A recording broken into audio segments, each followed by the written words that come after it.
Hello and welcome to The World Today. I'm Amarachi Ubani. Here are the stories we're tracking at this hour. The world awaits U.S. President Donald Trump's announcement of tariffs set to hit the whole world. Deadly strikes reported in Gaza as Israel expands its offensive on Palestinian territory. Plus, Myanmar government declares a week of national mourning following the devastation of the 7.7 magnitude earthquake that struck on Friday.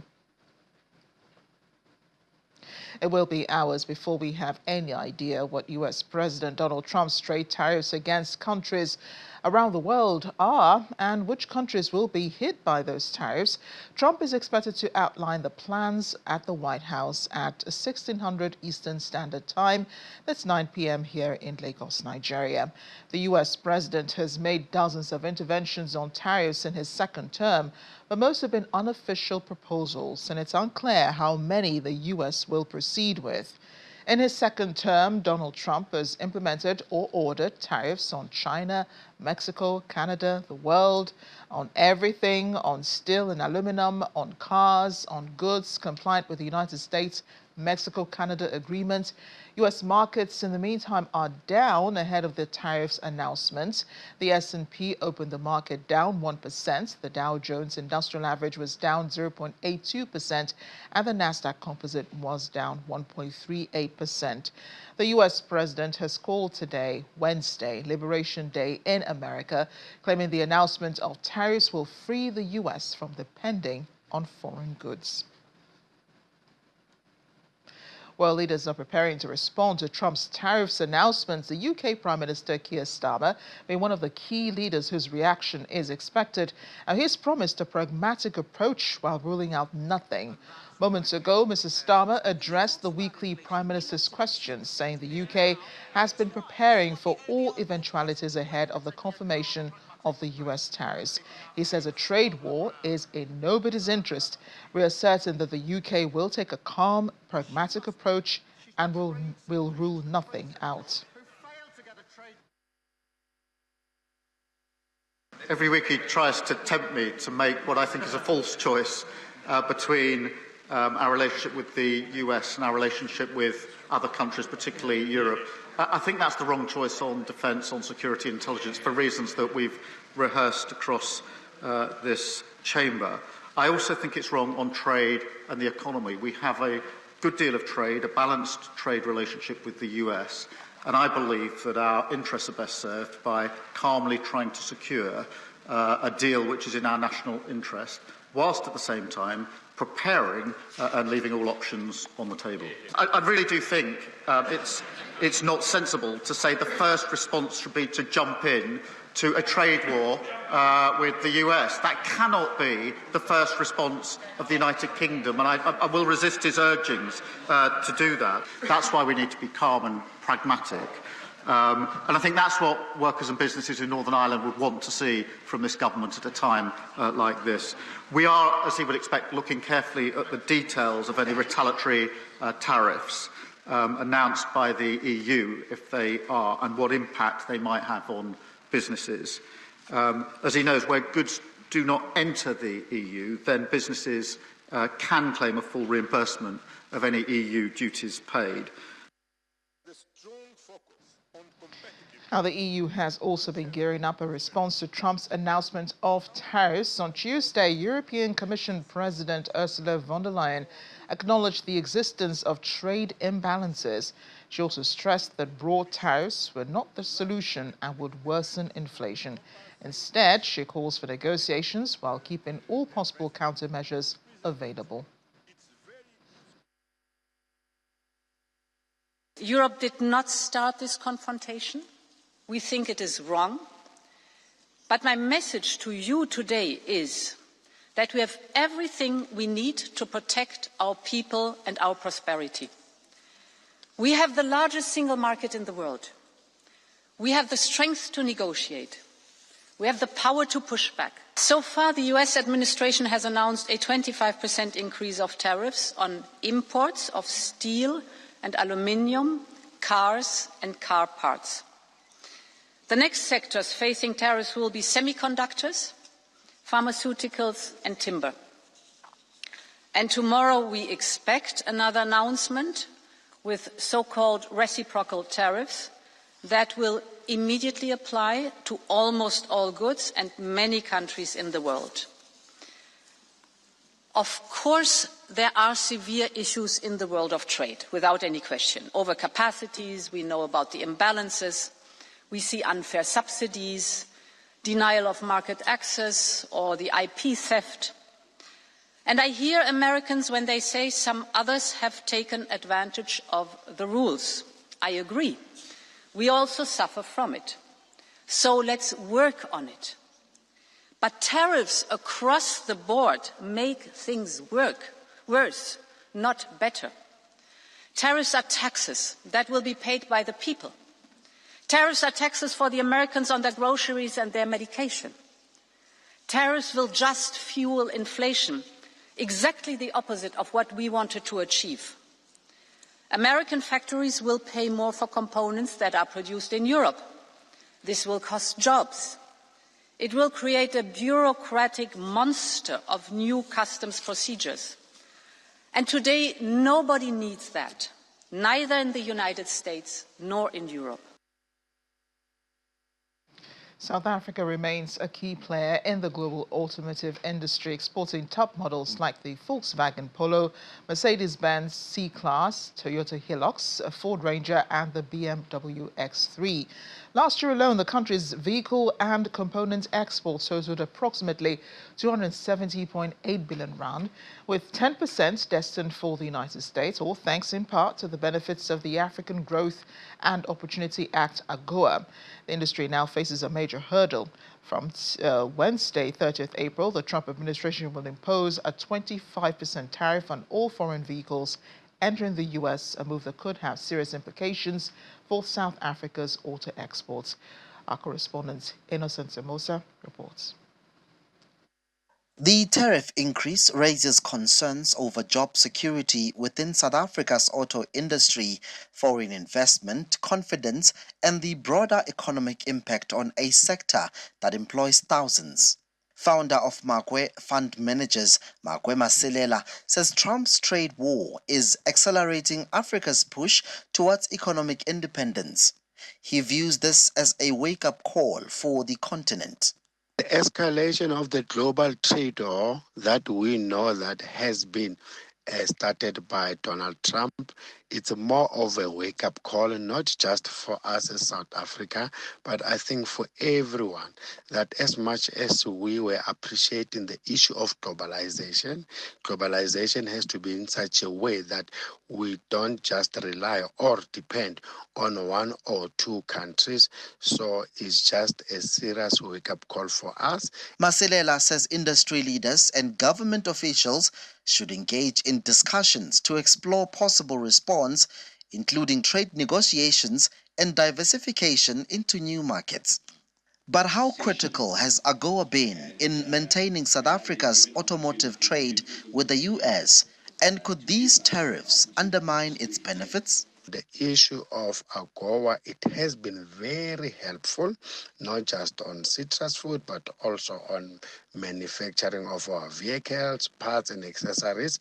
And hence, the government once had a very good program when it comes to supporting the motor vehicle industry. As this policy takes effect, all eyes will be on how South Africa navigates this new trade landscape and what strategies the industry will adopt to mitigate the potential fallout. One thing is clear: adaptability will be key in ensuring the country's automotive sector remains resilient and globally competitive. From Johannesburg, South Africa, Innocent Samosa, Channels Television News. Our correspondent Maria Bird is in Washington, where all the action is expected tonight. Maria, this waiting game is putting a lot of countries on edge.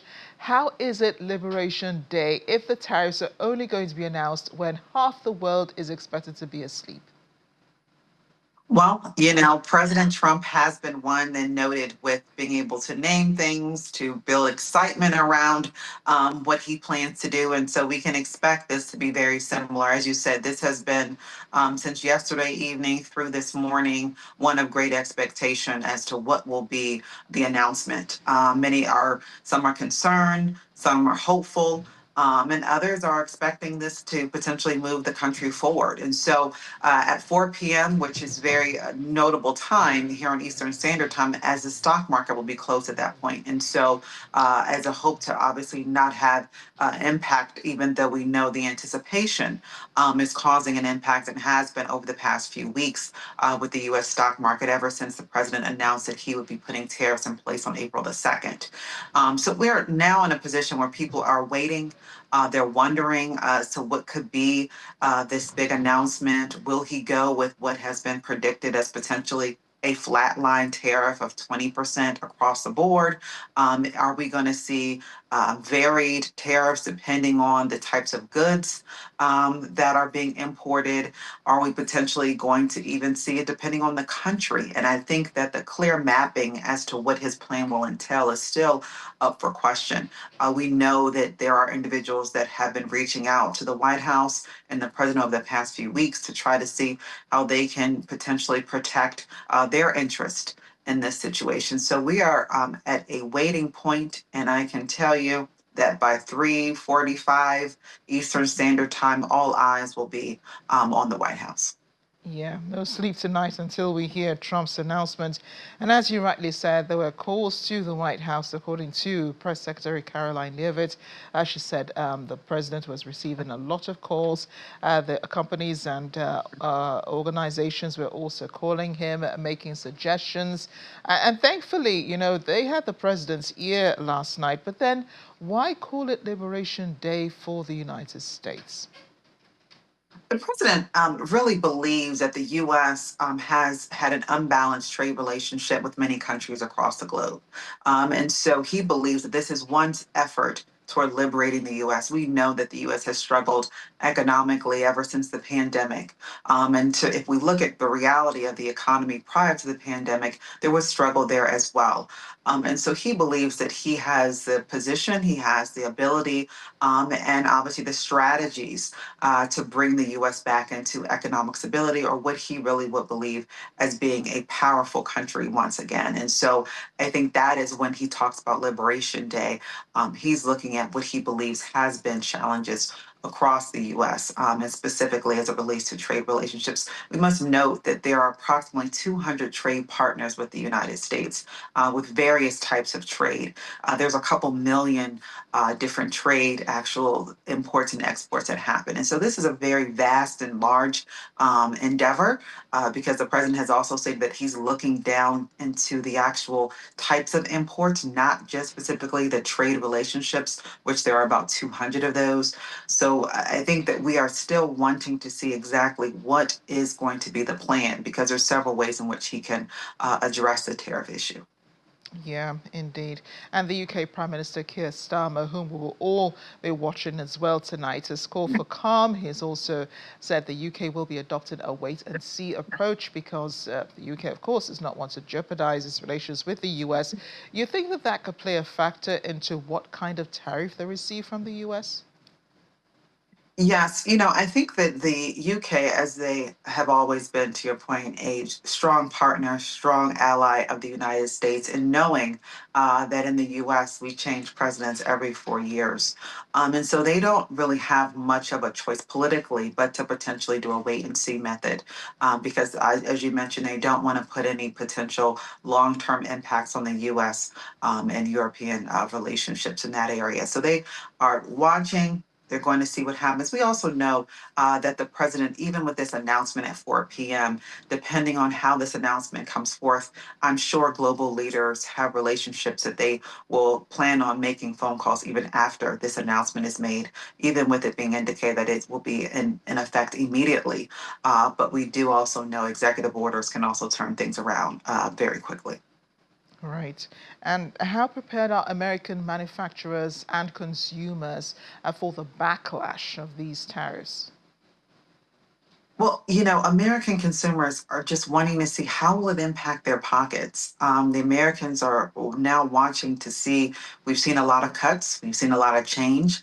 We've seen executive orders. But when is the economic impact going to hit Americans with more dollars in their pocket, which has always been a major concern, despite what party you are affiliated with. And so they're wanting to see these tariffs appear to potentially causing greater cost in the pockets of Americans. So, obviously, with the stock market having been challenged over the last few weeks, they're losing money in the stock market. So the concern is really around the everyday American being able to go in the grocery store and even just buy an avocado, which we know has been stated to be one of those grocery items that will have a major escalation with the tariffs. Americans already struggling with day-to-day living. This will definitely bite harder into people's pockets and 401ks. Do the people at least regard Trump's policies as wise, necessary for the U.S. at this time? Many Americans, so what we can see, so we just had special elections here just this week. And we saw that even though Florida was still able to capture all of the votes and for the Republican Party to win those special elections for Senate and the House, they also noted that it was still a much smaller margin than what the president saw in his win in Florida. And so the real question is whether or not the base is still in belief of the policy measures and of what the president is seeking to move forward on. And I think that's where we're seeing a little bit of challenge because people are a bit concerned. I think they were not expecting kind of the vast overarching of change. But I think many people are saying this is so much change that we were not expecting. They are hoping that there will be something that comes out of it that will impact the American people in a positive way. Maria, thanks again for joining us and breaking this down. We'll all be awake tonight, awaiting President Trump's announcements. Deadly Israeli airstrikes have been reported in Gaza. Israel's Defense Minister Israel Katz says the military would expand its offensive and seize large areas of the Palestinian territory, incorporating them into what he describes as security zones. He says the expanded operation aims to destroy and clear the area of terrorists and terrorist infrastructure and would require a large-scale evacuation of Palestinians. At least 19 people, were killed in the strikes that happened earlier today, including 9 children who were killed in a strike on a UN clinic sheltering displaced families in the northern town of Jabalia, according to the nearby Indonesian hospital. The Israeli military says it targeted only Hamas terrorists that were hiding in the area. Meanwhile, Yemeni Houthi group, also known as Ansar Allah, has released footage showing what it says is the wreckage of a U.S. MQ-9 Reaper drone. A group claims the UAV was shot down by a surface-to-air missile over Marib province in northern Yemen. Nighttime footage showed film of the attack on March 31st, an explosion of flames in the distance, smoldering debris and ash later seen scattered on the ground in daytime footage. The time and location of the footage cannot be independently verified, but late Monday, the Houthi spokesperson Yahya Sari said the group's air defenses shot down a U.S.-made MQ-9 aircraft while it was carrying out a hostile mission in the airspace of Marib province. The U.S. side has not commented on the claims, but the U.S. Central Command released its own footage on Tuesday of missiles being launched from a warship and fighter jets taken off from an aircraft carrier, noting it was continuing to conduct strikes on Houthi positions.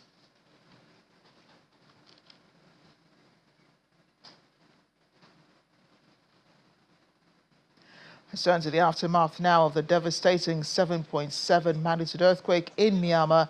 The government declaring a week of national mourning to pay tribute to those who lost their lives. A special event was held in Naypyidaw, the capital. Officials gathered for a ceremony to commemorate the disaster and provide aid to those affected. The event included a moment of silence followed by the sound of a siren, symbolizing the loss and pain of the victims. A chairman of Myanmar's State Administration Council, Min Aung Hlaing, told the gathering, "Thank you for your compassion and assistance in recovering from the damage caused by the severe earthquake." The 7.7 magnitude quake struck Southeast Asia on Friday, with the epicenter near Mandalay, Myanmar. Tremors were felt as far as in China and Thailand, and a 6.4 magnitude aftershock occurred. The earthquake claimed over 200,000 lives, and up to 3,900 people were injured, while nearly 300 remain missing, according to authorities. The Myanmar military opened fire on a Chinese Red Cross convoy carrying earthquake relief supplies on Tuesday night. The Tang National Liberation Army and armed rebel groups said the military troops shot at the convoy of 9 vehicles with machine guns in eastern Shan state. The convoy was en route to Mandalay, the hard-hit city near the epicenter of the quake. Myanmar's junta, which said it was investigating the incident, denied shooting directly at the vehicles. It said troops fired shots into the air after the vehicles did not stop, despite it being signaled to do so. China's foreign ministry says its rescue team and supplies are safe, and it hopes all factions and parties in Myanmar will prioritize earthquake relief efforts. Myanmar has been gripped by violence amid a civil war between the junta, which seized power in a 2021 coup, and ethnic militia and resistance forces across the country. Speaking of assistance across the country, more than 260 Russian emergencies ministry officers have been on the search and rescue duty to find victims of the earthquake disaster. K9 teams have also been searching for survivors under the rubble, while other staff use specialized equipment. We're looking at medics treating one of the victims at an air mobile hospital. Anesthesiologists from the detachment say that the local medical centers are overloaded and that they needed to step in.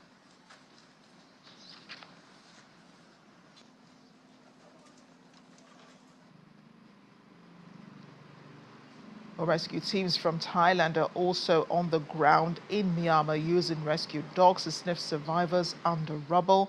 Thailand's Rescue Dog Association consists of highly trained dogs capable of detecting human scent even in the most challenging conditions. Now, these dogs are essential to disaster response as they can navigate through debris far more efficiently than humans or machines. Their heightened sense of smell allows them to identify survivors, guiding rescue teams to areas where help is needed. According to senior canine handler Susan Redmond, the handlers take dogs' welfare very seriously. Not only do they have access to water to cool off and cooling systems in place, the dogs also wear bandages or boots on their paws to help in the rough terrain.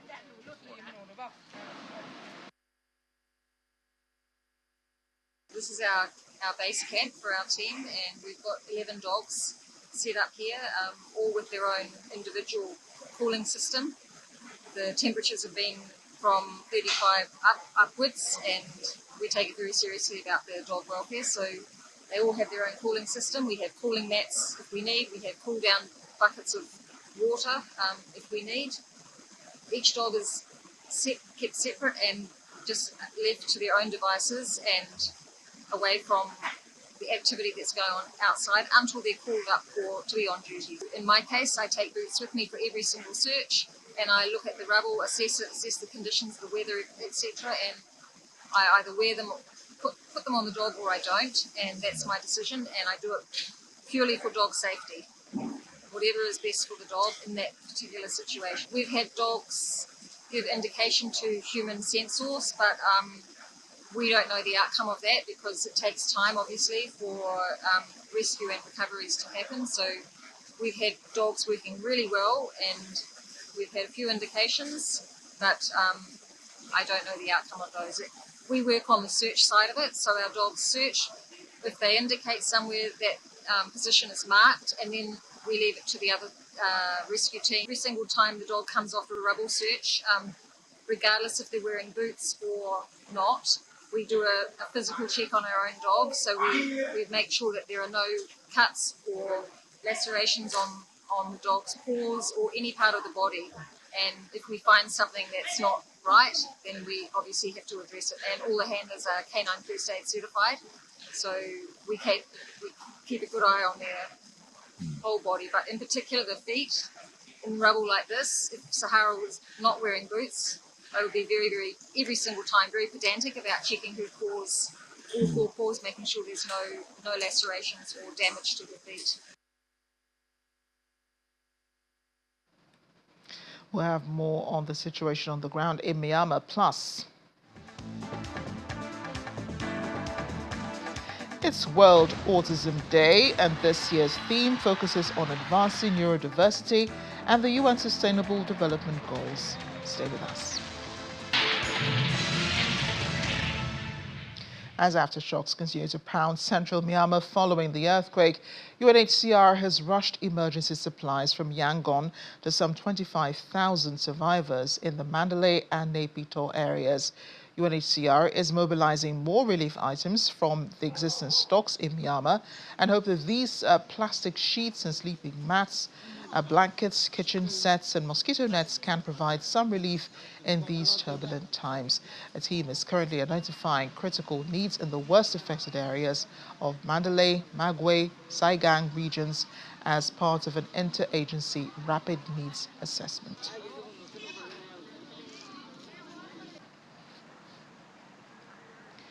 And as the death toll continues to rise in the earthquake-struck Myanmar, UN humanitarians have also been rushing to support severely deprived and traumatized victims. Speaking to journalists earlier from Yangon, Julia Rees, the deputy representative of the UN Children's Fund, UNICEF, in the country, describes seeing massive needs rising by the hour.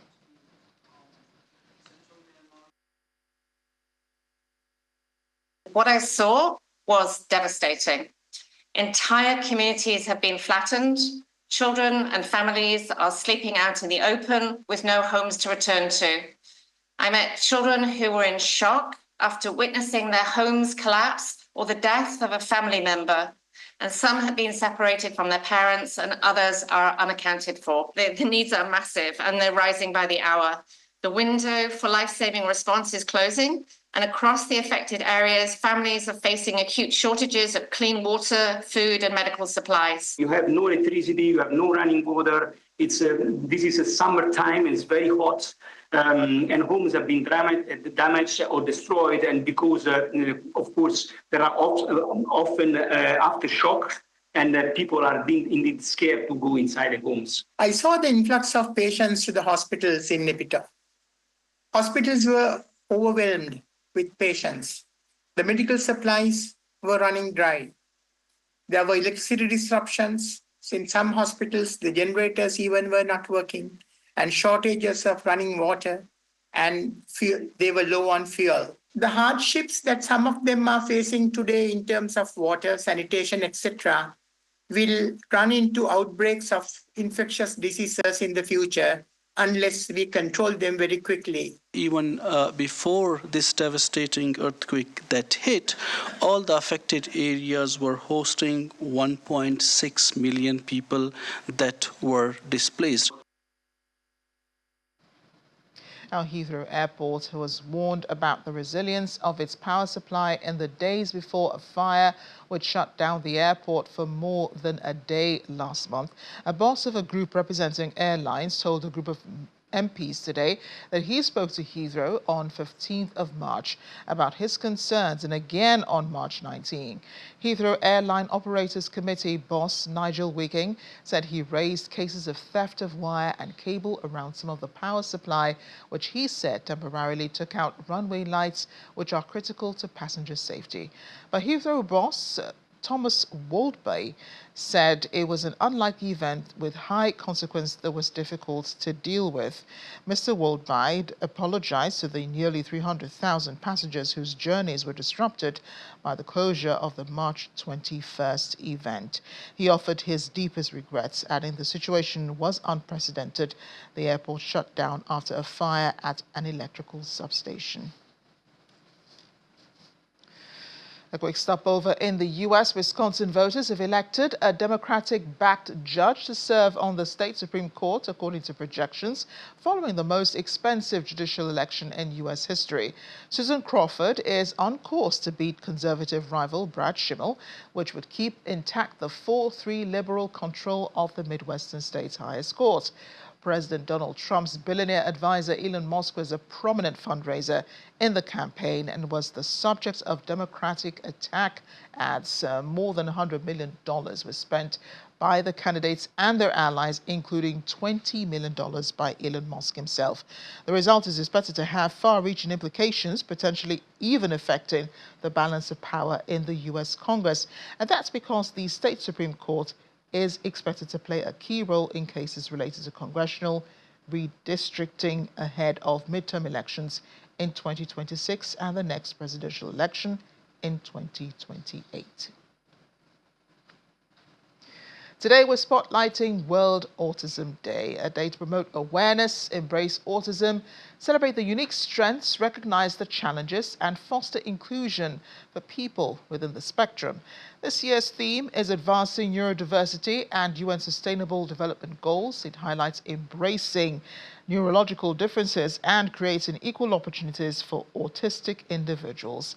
The SDGs, as it concerns autism, calls for inclusive education, accessible healthcare, fair employment, and social justice. Achieving this requires collective action from governments, organizations, educators, employers, and communities worldwide. I want to bring in now consultant and public health physician, Dr. Blossom Maduafokwa. She's here in Lagos and joins us virtually. Thank you for joining us on the program today, Doctor. Thank you so much for having me. And a very special day it is, the one day that we tend to focus all our attention on autism. How does one recognize autism in children and in adults? So that's a great question. So in children, what you begin to notice when the child is still an infant, by about 8-9 months, you should expect that infant to start to babble, right? So when that infant is not babbling at that point, or up to 16 months, the baby isn't forming any words like mama, dada, or the baby does not make eye contact. So those are the things that lead us begin to suspect that this baby may be on the autism spectrum. For adults, some of the things that we observe, inability to understand social cues. Another thing that we observe is in adults is overly focus on specific activities and not being able to interact with others socially. So these are some of the features that point us to a diagnosis of autism spectrum disorder. And someone does have to be diagnosed with autism for the person to be said to be autistic. So what should one do after the diagnosis? So great. So after an individual has been diagnosed with autism, there are specific things they need to do. One, therapy is always recommended. So we're talking about depending on their position on that spectrum. So because remember, there are individuals that may have language disabilities, but some others may be really high functioning. So it depends on where the individual is on the spectrum. But we recommend therapy, speech therapy, occupational therapy as well. Depending on what the individual has, some of them may even present with epilepsy, symptoms of epilepsy. We need to manage that as well. So we manage them individually based on their position on the spectrum. The first thing they need to do is to get the help they need with regards to therapy. Another thing they need to do is or they're caregivers need to do is to find a good support system, a good support group, people that are going through the same thing, because usually that's where you get your best resource. Right. You know, sometimes I'm thinking that, you know, some uh, character flaws, if I may use the word, may actually be symptoms of autism, especially for adults, not easily diagnosed. Could you speak a bit more about that? So that's a great question, because in our environment, you know, where there's a lot of stigma surrounding autism, individuals that have some of these symptoms tend to be hidden, right, in families till they're a bit older. And when they want to seek help, people sort of say, oh, this person doesn't like to socialize, or this person is constantly having this repetitive body movement. They don't realize that these are actually symptoms of autism.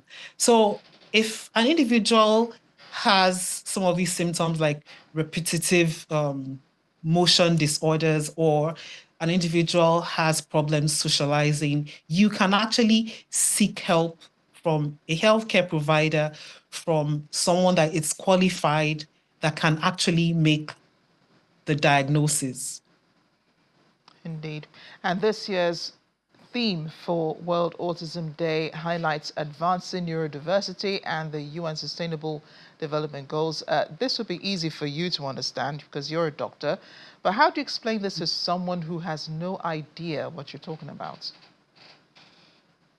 So to explain this simply, it basically means we're trying to make it easier for these individuals to be part of our society. Like, basically, that's it, the simplest terms that I can present what the theme is saying. Because these individuals tend to be hidden, like I already said, because the society is not presented in such a format that they can function within. For example, education.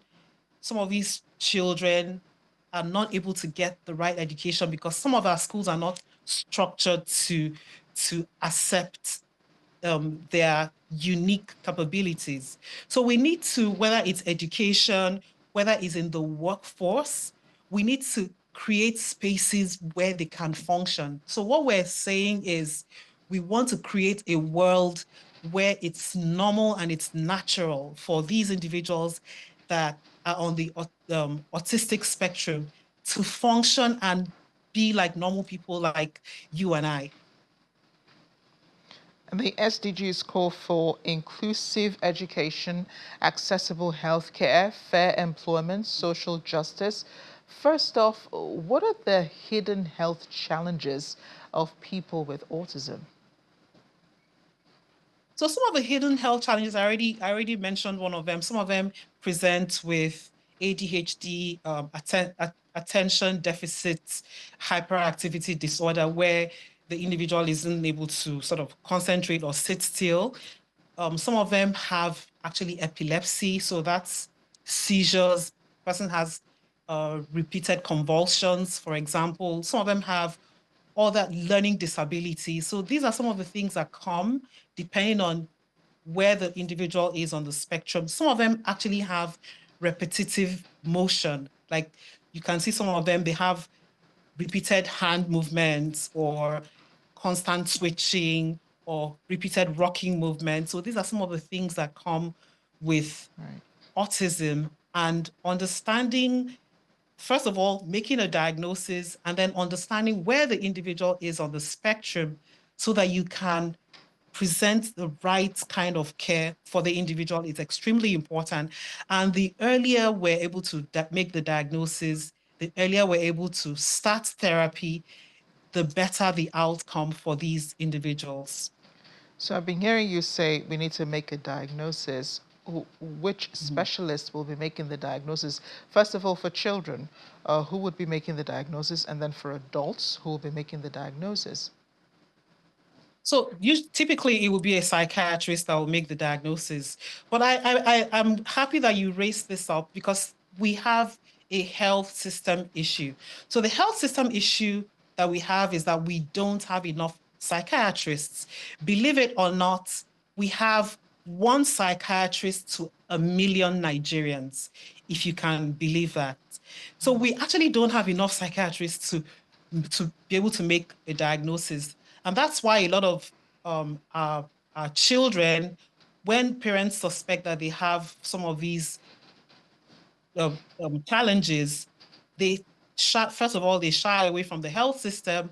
And then when they want to approach the health system, they are told, oh, you can't see a psychiatrist till 3 or 4 months down the line because we just don't have enough of them. So that is a key challenge. So, but to answer your question, the diagnosis has to be made by a psychiatrist. However, healthcare professionals like public health physicians, like internists, can also make a diagnosis. What we typically will do if we see a patient with some of these symptoms, we will make what we call a provisional diagnosis, and then we can refer to a psychiatrist to make a definitive diagnosis. Dr. Blossom Maduafokwa, thank you so much for answering my questions today. We've all learned a lot just listening to you. Thank you also, for all the work you're doing. It's a bit tough for doctors in Nigeria at the moment. Yeah. Thanks for joining us on The World Today. Thank you so much for having me. Have an amazing evening. You too. We're off on another break on The World Today, still ahead. Now, how does cow dung, or what does cow dung have to do with festivities? We'll tell you how that went in India. Stay with us. Welcome back to The World Today. In South Africa, Nigerian televangelist Timothy Omotosho, who led the Jesus Dominion International Church in South Africa, has been acquitted of all charges against him. The 66-year-old, along with his co-accused Lusanda Sulani and Zikiswa Sito, had been facing multiple charges, including racketeering, human trafficking, rape, and sexual assault. The case, which has dragged on for 8 years, has been marked by numerous delays since the trio's arrest. The National Prosecuting Authority previously described the verdict as a significant moment in the legal process. Omotosho's church, which had major branches in South Africa, in Nigeria, and in Israel, operated its headquarters in Durban. Hundreds of migrants who have been camping along the Seine quays in Paris were forcibly evicted by police on Tuesday following an end to the winter truce.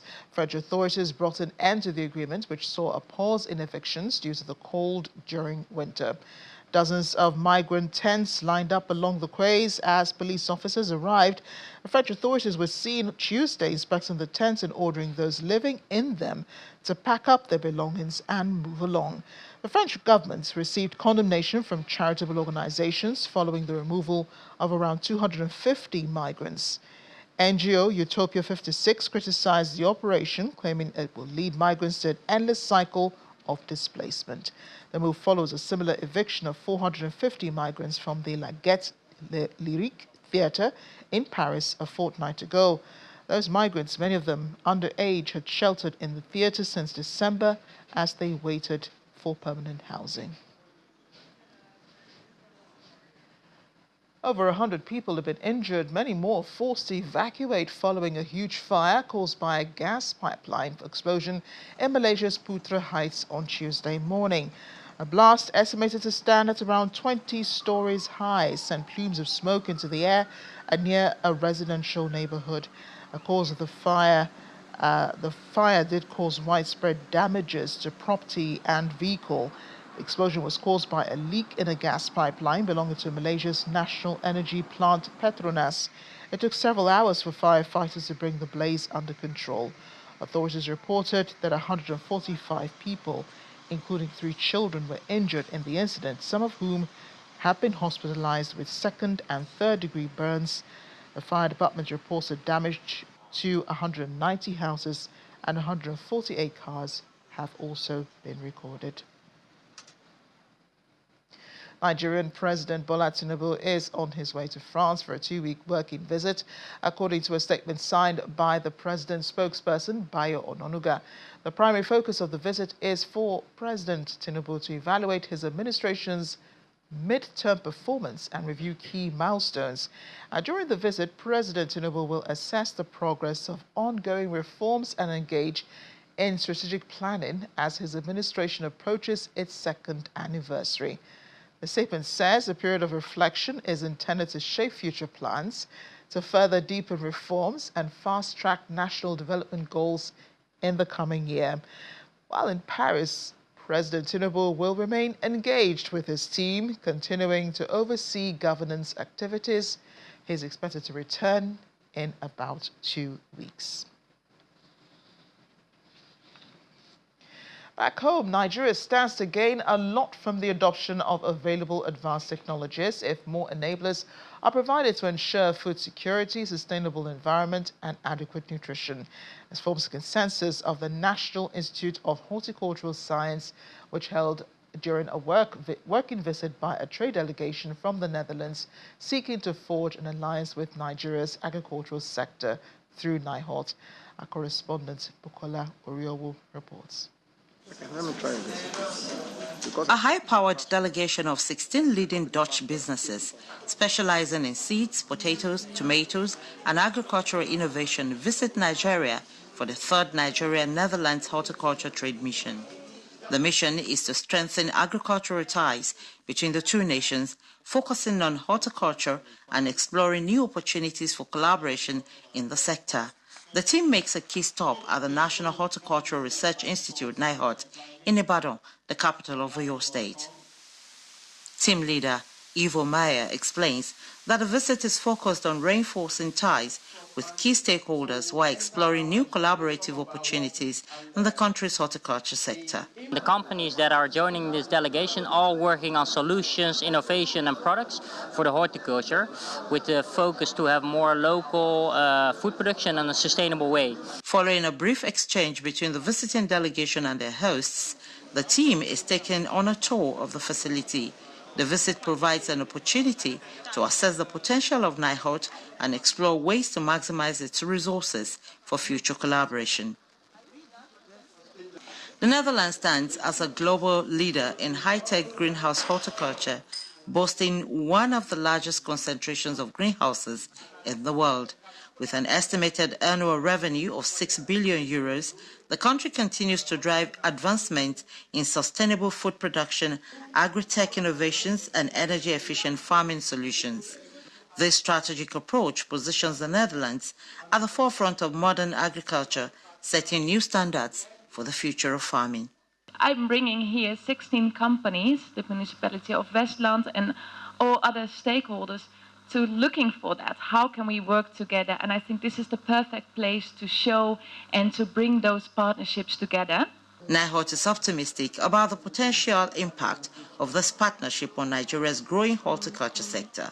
The institute believes that such collaboration could accelerate the industry's development, bringing innovation and progress at a faster pace. These are venues for local and international partners to link up to get our research output even to the outer world. Dr. Akinyemi also highlights the role of modern technology in revolutionizing agriculture, stating that advancements now make it possible to cultivate fruits and vegetables all year round, regardless of the season. The country has a lot to gain. For example, there are so many things we produce during the season that goes to waste. In this case, farmers can really know what to do. Experts say this platform serves as a vital bridge connecting young agripreneurs with investors in the vegetable farming sector. And by fostering these partnerships, the initiative is expected to drive innovation, boost productivity, and create new opportunities in agriculture. What we do is to identify technologies that will increase production of vegetable across Nigeria. But in addition, we are also linking the small, medium enterprises to the Dutch businesses. Following a tour of the facility, the visiting delegation is hosted at the exhibition stand, where a wide array of the institution's products was on display. Food scientists and industry experts are on hand to provide insights and answer questions about the various innovations showcased. The event highlights the Institute's commitment to advancing research and development in the agricultural sector. Bukola Uriowo, Channels Television News. You probably need to close your noses for this next story. Villagers in Andhra Pradesh's Kurnool district taking to the streets on Monday to participate in a tradition known as Pidakala Samaram, in which attendees hurl cow dung at each other in a ritual believed to promote health, prosperity and timely rainfall. Men and women gather in Kiropala village in the Kurnool district for the Pidakala War, where they engage in this unique celebration a day after Ugadi, that's the New Year festivities. A drone footage we're looking at now shows thousands of participants packed into busy streets as onlookers take refuge on rooftops to watch the chaos down below.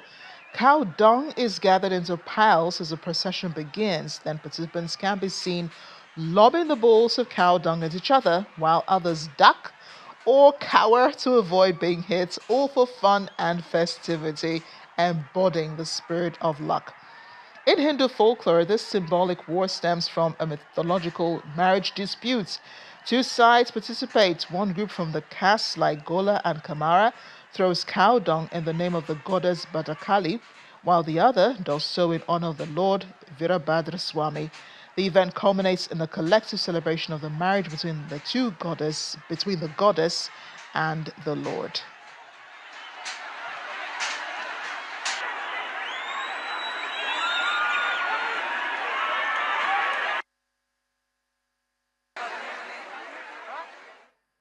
Interesting festivities across the world. And that's the world today. Thanks for watching. I'm Amarachi Ubani. Thanks for watching. See you next time.